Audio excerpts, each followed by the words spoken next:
Oil pulling அது எப்படி பண்ணுறது? காலையில் எழுந்ததும் எதுவும் சாப்பிடாமல் இதயம் வளர்த்தை வாயில ஊத்தி நல்லா கொப்பளிக்கணும், அப்புறம் அதை துப்பிடணும். இதுதான் ஆயில் புல்லிங்.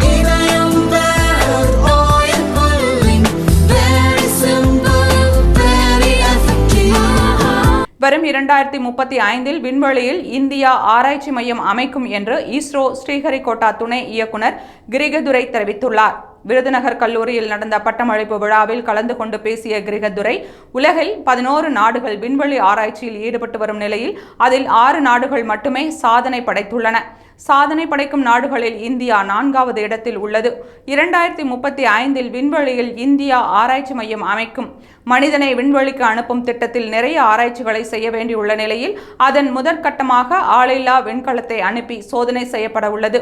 ககன்யான் திட்டத்திற்கு மத்திய அரசு மொத்தமாக 20,193 கோடி ரூபாயை ஒதுக்கீடு செய்துள்ளது.